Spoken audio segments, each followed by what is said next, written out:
नमस्कार दोस्तों। आज मैं आपके लिए आरआरबी जो रेलवे ग्रुप डी का पेपर हुआ था 17 अप्रैल 2021 को, उसके जीके एंड जीएस के क्वेश्चंस लेके आया हूँ। लगभग इसमें 40 क्वेश्चंस थे जो इस सेगमेंट से आए थे। तो हम एक एक क्वेश्चन इसमें पढ़ते हुए चलते हैं। सबसे पहला है, इनमें से किसे FIAF द्वारा 2021 फिल्म आर्काइव पुरस्कार से सम्मानित किया जाएगा? ठीक है, तो इसका जो था आंसर आएगा अमिताभ बच्चन। अब इसके बारे में थोड़ा सा बता देता हूँ। FIAF क्या होता है? ये एक फेडरेशन है, international federation of film archive. ठीक है, तो ये इसकी फुल फॉर्म होती है। और ये क्या करता है? आर्काइव पुरस्कार किनको दिया जाता है? ये जो भी जैसे फिल्म्स बनती हैं और जो फिल्म में जो सामग्री यूज हुई है उनको संरक्षण जो करता है उसके लिए दिया जाता है। तो अमिताभ बच्चन ने जो था एक फिल्म हेरिटेज स्टार्ट की थी 2014 में, कि जो भी फिल्म्स वगैरह बनती है उनकी सामग्री उनको संरक्षण करने के लिए जो है एक म्यूजियम उनने बनाया है। उसके लिए फिल्म हेरिटेज उसका नाम है और उसके लिए ये उनको दिया गया है सम्मान जो है। तो इसका हमारा ऑप्शन आएगा बी, अमिताभ बच्चन। ठीक है, अमिताभ बच्चन। अगला, स्वतंत्रता के बाद दूसरी पंचवर्षीय योजना 1956 से 61 के दौरान जर्मनी के सहयोग से इस्पात संयंत्र की स्थापना की गई। ठीक है, तो इसका जो ऑप्शन है वो बी ऑप्शन आएगा। सही आंसर होगा राउरकेला इस्पात संयंत्र की, राउरकेला इस्पात संयंत्र की। ठीक है, अब ये जो दोनों तीनों है, दुर्गापुर जो है ये ब्रिटेन की सहायता से बनाया गया था और ये कहाँ स्थित है? पश्चिमी बंगाल में स्थित है। दूसरा हमने बता दिया, राउरकेला जो है ये जर्मनी के सहयोग से बनाया गया था और ये कहाँ स्थित है? उड़ीसा में स्थित है।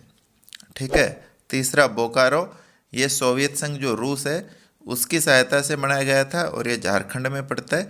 और भिलाई जो है वो ये भी रूस की सहायता से बनाया गया था और ये छत्तीसगढ़ में पड़ता है। ठीक है, तो इसमें जर्मनी पूछा है तो राउरकेला जो है ये इसमें आंसर अपना सही होगा। ठीक है, अगले प्रश्न पर चलते हैं। अभी भारत के उपराष्ट्रपति का निर्वाचन किसके द्वारा किया जाता है? ठीक है, ऑप्शन पढ़ते हैं। संसद के दोनों सदनों के सदस्यों द्वारा, लोकसभा के सदस्यों द्वारा और राज्यसभा के सदस्यों द्वारा, या संसद के सदनों तथा राज्य विधानसभाओं के सदस्यों द्वारा।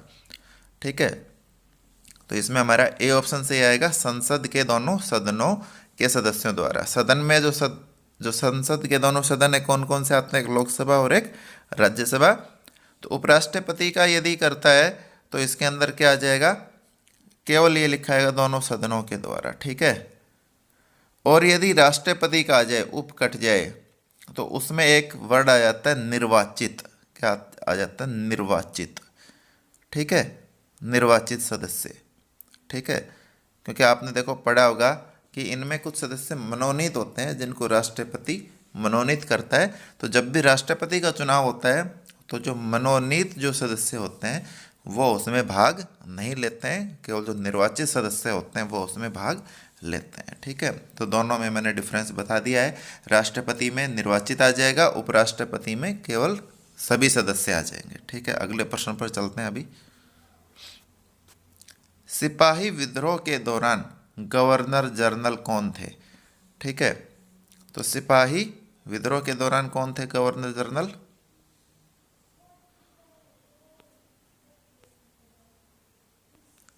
पहले तो सिपाही विद्रोह बोलते किसको हैं? सिपाही विद्रोह जो होता है वो किसको बोलते हैं हम? 1857 का जो हमारा विद्रोह हुआ था उसी को हम क्या बोलते हैं? सिपाही विद्रोह बोलते हैं। और उस समय गवर्नर जनरल कौन थे? वो थे लॉर्ड कनिंग। ठीक है, ये 1856 से लेकर 1862 तक भारत के गवर्नर जनरल थे। ठीक है, तो क्या ऑप्शन आ जाएगा? फर्स्ट वाला। ठीक है, अगला स्पेस एक्स। स्पेस एक्स पता है हमें किसकी कंपनी है? स्पेस एक्स जो है वो एलन मास्क जो है। ठीक है, आप अभी इंस्टाग्राम पर इस पे देखते रहते हो आप इसका। ठीक है, तो ये एलन मास्क है, उसी की स्पेस एक्स कंपनी है। इसने जनवरी 2021 में एक बार में कितने उपग्रहों को अंतरिक्ष में प्रक्षेपित करने का नया रिकॉर्ड बनाया है? तो इनने जो है एक साथ 143 उपग्रह जो हैं वो अंतरिक्ष में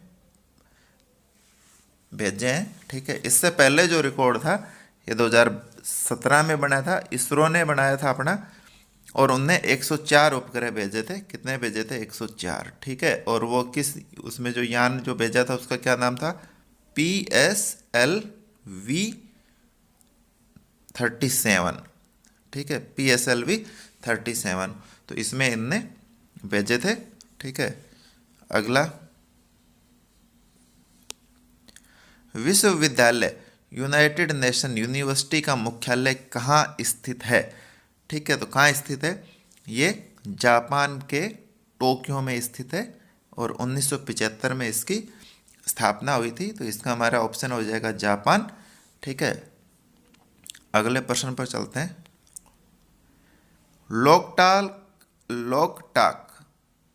लोकटाक झील जो है किस राज्य में स्थित है? तो ऑप्शन है मणिपुर, राजस्थान, मेघालय या उड़ीसा।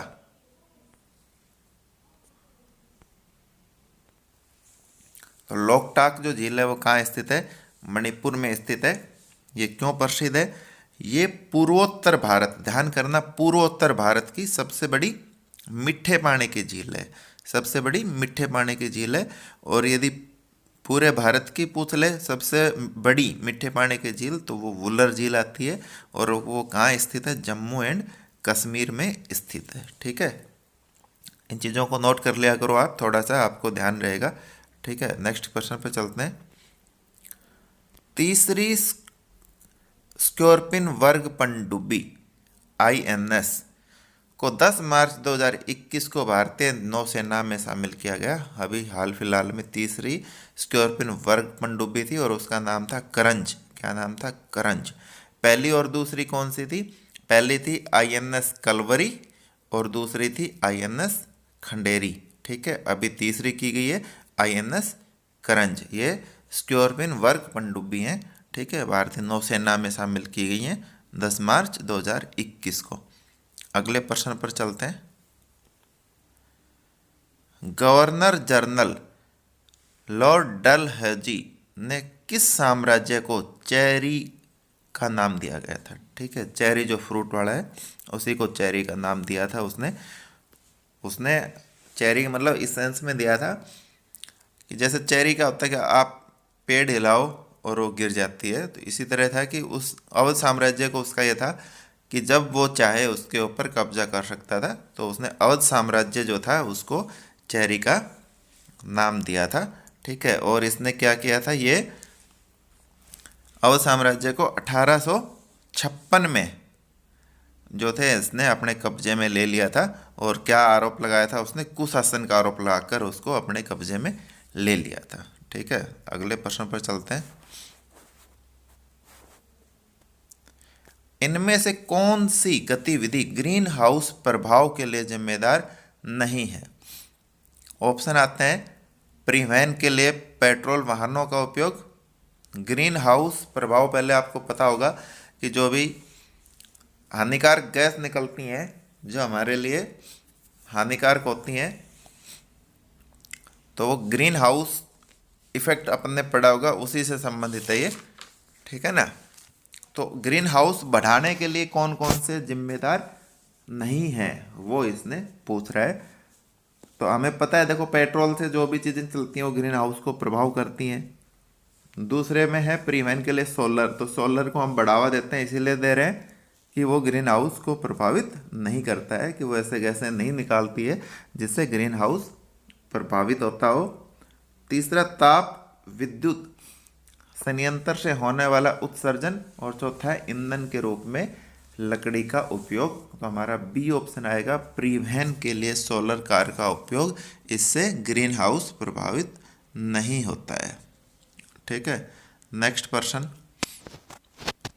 वायुमंडल में तड़ित मतलब लाइटिंग द्वारा किस गैस का स्थिरीकरण हो सकता है? ठीक है, तो इसका हमारा ऑप्शन आएगा नाइट्रोजन का हो सकता है।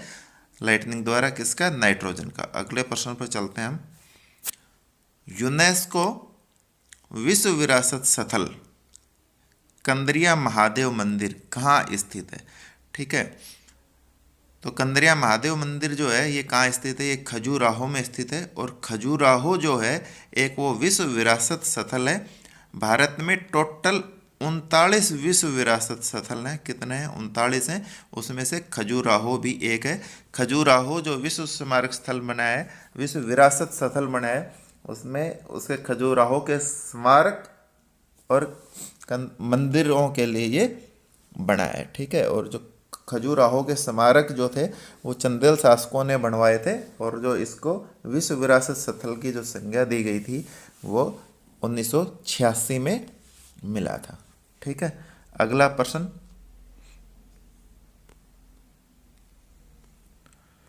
सुश्रुत संहिता किस विषय से संबंधित है? ठीक है, सुश्रुत संहिता जो है एक संस्कृत का लेख है और ये चिकित्सा एवं शल्य चिकित्सा से संबंधित है। किससे? चिकित्सा एवं शल्य चिकित्सा से। अगले प्रश्न पर चलते हैं। इनमें से किस वायसराय ने निर्वाचित स्थानीय सरकारी निकायों के सृजन की पहल की थी? ठीक है, मतलब जो अपना स्थानीय स्वशासन जो होता है उनके सृजन की पहल की थी। तो ये कभी इस तरह से पूछ लेता है, कभी पूछ लेता है स्थानीय स्वशासन का जनक किसे माना जाता है। तो दोनों क्वेश्चंस का जो अपना ऑप्शन होगा वो होगा लॉर्ड रिपन। ठीक है, क्या होगा? Lord Ripon. ठीक है, चाहे वो जनक पूछ ले स्थानीय स्वशासन का या स्थानीय सरकारी निकायों के सृजन की जिसने पहल की थी वो कौन था? Lord Ripon. अगला प्रश्न, समर्थ योजना केंद्र सरकार के किस मंत्रालय द्वारा संचालित होती है? सबसे पहले तो समर्थ योजना क्या है? इसमें भारत सरकार की स्कीम है। 18 राज्यों में ये चला रखे हैं उनने, और उनका लक्ष्य है कि इन 18 राज्यों से 4 लाख युवाओं को वो वस्त्र बनाने के क्षेत्र में कौशल प्रदान करें, उनको ट्रेंड करें 4 लाख युवाओं को।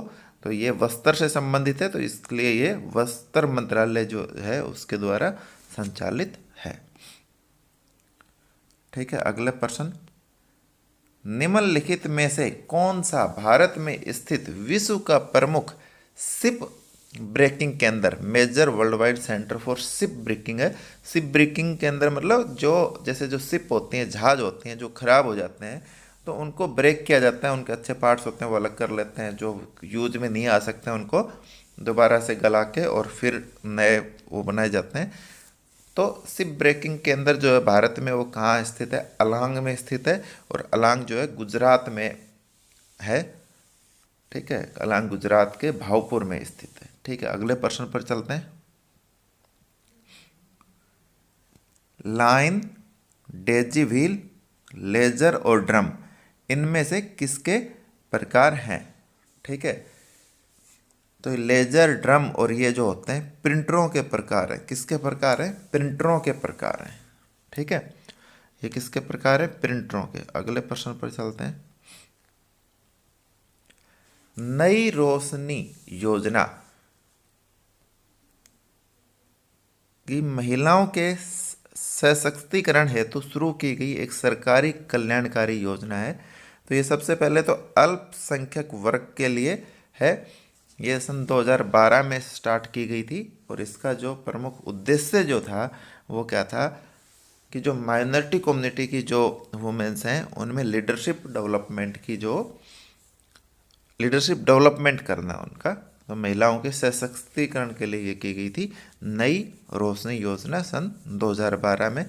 माइनॉरिटी या अल्पसंख्यक, इंग्लिश में माइनॉरिटी और हिंदी में अल्पसंख्यक वर्ग जो हो गया। ठीक है, अगले प्रश्न पर चलते हैं अब। पहले 3 अंतर्राष्ट्रीय क्रिकेट टेस्ट मैचों में लगातार 3 टेस्ट शतक लगाने वाले भारतीय बल्लेबाज कौन थे? ये अपने मोहम्मद अजरुद्दीन जी थे। उनने 1984 से 1985 के बीच में उनने जो अपने पहले 3 टेस्ट मैच खेले थे उनमें लगातार 3 टेस्ट लगाए थे, और आज तक कोई भी भारतीय बल्लेबाज इस रिकॉर्ड को तोड़ नहीं पाया है। ठीक है, अभी अगले प्रश्न पर चलेंगे। प्रधानमंत्री सुरक्षा बीमा योजना, ठीक है, इसको लिखा जाता है पीएम पीएम प्रधानमंत्री सुरक्षा एस बी बीमा योजना। ठीक है। एक होती है पीएम जे जे वाई प्रधानमंत्री जीवन ज्योति योजना। ठीक है।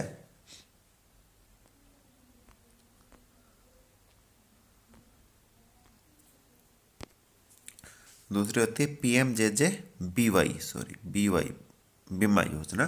ठीक है। तो ये जो होती है इसके साल के 12 रुपये कटते हैं और इसके साल के 330 रुपये कटते हैं। SBY सुरक्षा बीमा योजना होती है, ये केवल दुर्घटना एक्सीडेंटल यदि डेथ होती है या दुर्घटना से कोई आदमी पूरी तरह से हो जाता है कि मतलब परमानेंटली डिसेबल्ड हो जाता है, तो वो इसमें शामिल होता है। और इसमें किसी भी तरह से डेथ हो, नेचुरल डेथ हो, है ना, किसी भी तरीके से डेथ हो, तो वो इसमें कवर होता है 330 में। दोनों में जो कवर अमाउंट होती है, जो बीमा मिलता है जो नॉमिनी को, वो 2 लाख रुपए मिलता है दोनों में। और ये 1 जून से और 31 मई हर साल ये इसका पीरियड होता है। 1 जून के बाद जो है बैंक अकाउंट से दोबारा से पैसे इसके कट जाते हैं। ठीक है। अगले प्रश्न पर चलते हैं। इनमें से किस समिति की अनुशंसाओं के आधार पर भारत में नेशनल स्टॉक एक्सचेंज NSE की स्थापना की गई थी? ठीक है। तो नेशनल एक्सचेंज स्टॉक एक्सचेंज जो पता है आपको, शेयर मार्केट से संबंधित है जो, ठीक है, इसको फेरवानी समिति की जो अनुशंसाओं के आधार पर यह किया गया था सन 1991 में। ठीक है। अगले प्रश्न पर चलते हैं। प्राचीन संस्कृत ग्रंथ अष्टाध्यायी के लेखक कौन है? ठीक है। तो अष्टाध्यायी के जो लेखक हैं वो पाणिनि है। ठीक है। चरक जो है वो चरक संहिता के लेखक हैं। पतंजलि जो है वो किसके हैं? पतंजलि जो है वो महाभास के लेखक हैं। किसके हैं? महाभास के, पतंजलि। ठीक है। तो इसका हमारा जो ऑप्शन आएगा पाणिनि, इसका हमारा ऑप्शन आएगा। अगले प्रश्न पर चलते हैं। नाभिकीय थिएटरों में ईंधन के रूप में इनमें से किसका उपयोग होता है? ठीक है। तो ईंधन के रूप में पूछा है, तो ईंधन के रूप में या तो यूरेनियम का होता है या प्लूटोनियम का होता है। ठीक है। तो इसमें यूरेनियम है, और यूरेनियम 235 और प्लूटोनियम 239। प्लूटोनियम 239 और यूरेनियम 235, इनका इसमें प्रयोग होता है। ठीक है। अगले प्रश्न पर चलते हैं।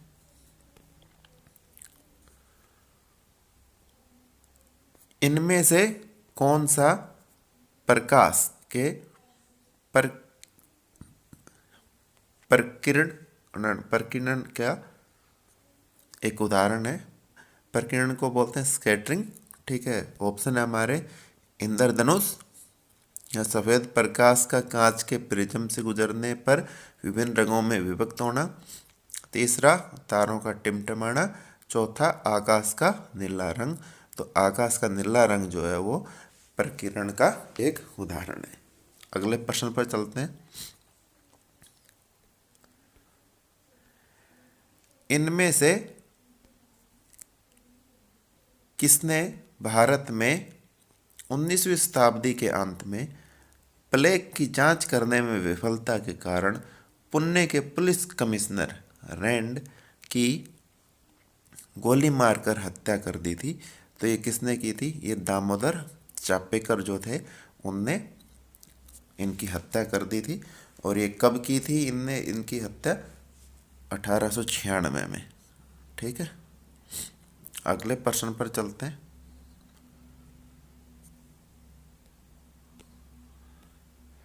Nuclear power corporation of India limited, NPCIL। NPCIL की फुल फॉर्म क्या होगी? Nuclear power corporation of India limited का मुख्यालय कहाँ स्थित है? ये मुंबई में स्थित है। और ये कब बनाया गया था? 1987 में ये बनाया गया था। ठीक है, अगले प्रश्न पर चलते हैं। भारतीय संविधान के इनमें से किस अनुच्छेद में नए राज्यों के गठन, सीमाओं के फेरबदल इत्यादि से संबंधित वर्णन किया गया है? ठीक है, नए राज्यों का गठन, जैसे जो भी उत्तर प्रदेश से उत्तराखंड बना, बिहार से झारखंड बना, तो ऐसे जो नए राज्यों का गठन होता है वो किससे संबंधित होता है? अनुच्छेद 3 से होता है। ठीक है, एक अनुच्छेद 2 भी होता है, ये भी इम्पोर्टेंट होता है। ये क्या होता है कि कोई भी विदेशी जो राज्य है, किसी दूसरे देश के साथ जो राज्य है, उसको यदि भारत में सम्मिलित करना हो तो उसके बारे में जो है अनुच्छेद 2 में उसका विवरण है। और इसका उदाहरण है वो सिक्किम है। सिक्किम जो है तिब्बत से अलग करके और भारत में शामिल किया गया था। ठीक है, तो अनुच्छेद 3 जो है वो हमारा इसका सही आंसर है। अगले क्वेश्चन पर चलते हैं।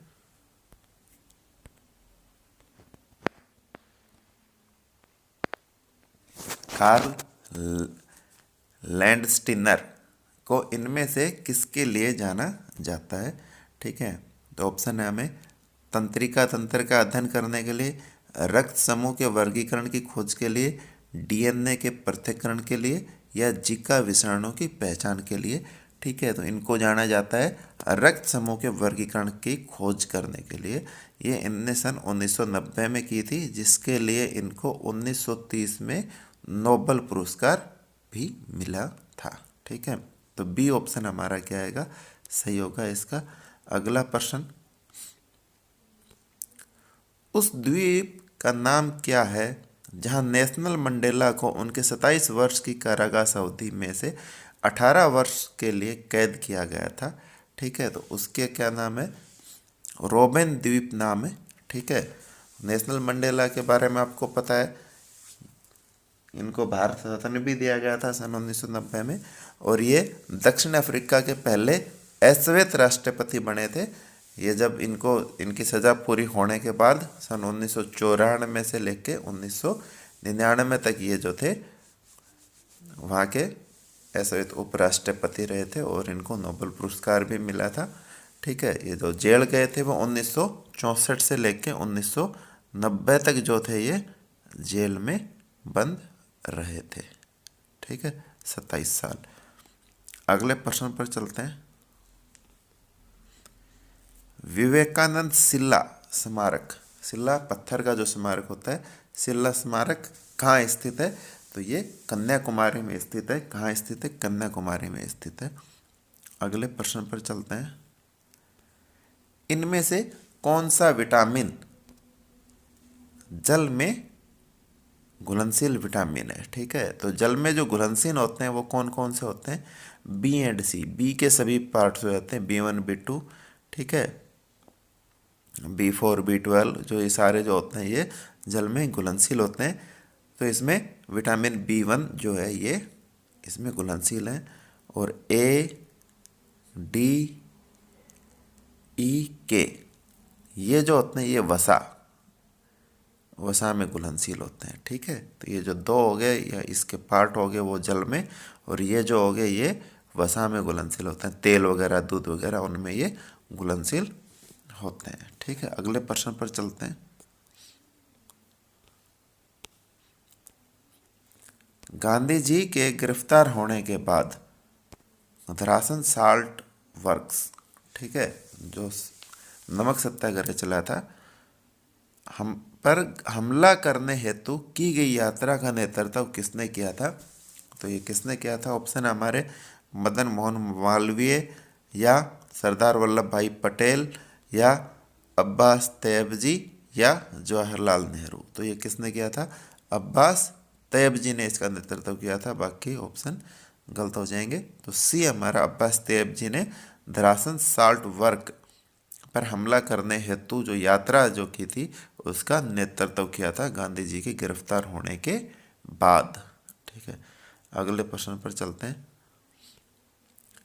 1857 के प्रथम स्वतंत्रता संग्राम के दौरान कानपुर क्षेत्र में अंग्रेज शासन का विरोध करना शुरू हुआ।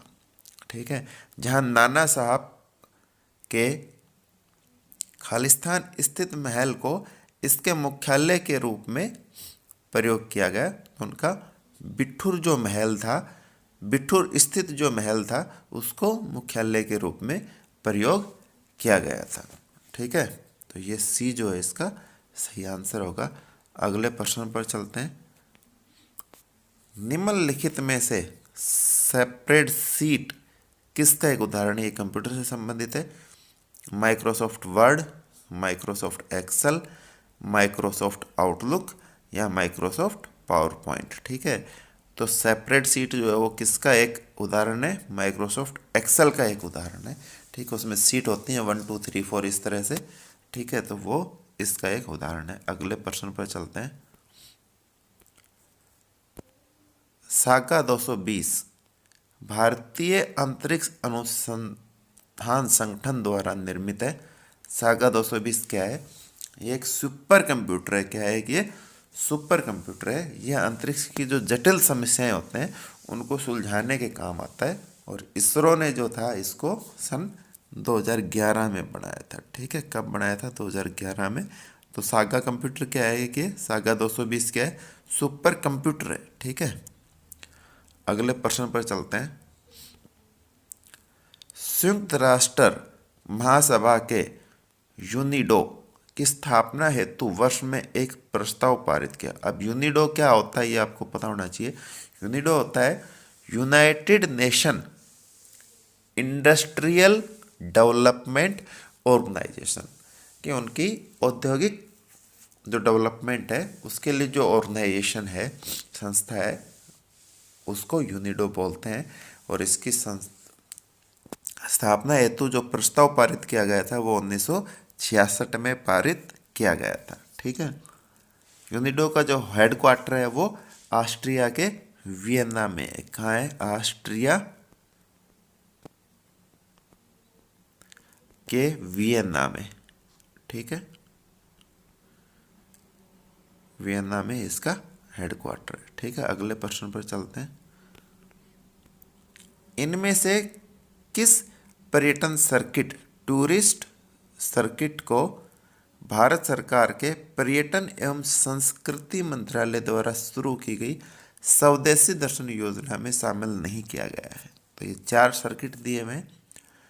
पर्वतीय सर्किट यानी कि माउंटेन सर्किट, या इको सर्किट, या सूफी सर्किट, या तटीय कोस्टल सर्किट। ठीक है, तो माउंटेन जो सर्किट है उसको दर्शन योजना में, स्वदेश दर्शन योजना में शामिल नहीं किया गया है। बाकी तीनों जो हैं वो स्वदेश दर्शन योजना में शामिल हैं। तो इसका हमारा ए ऑप्शन सही आ जाएगा। अगला प्रश्न,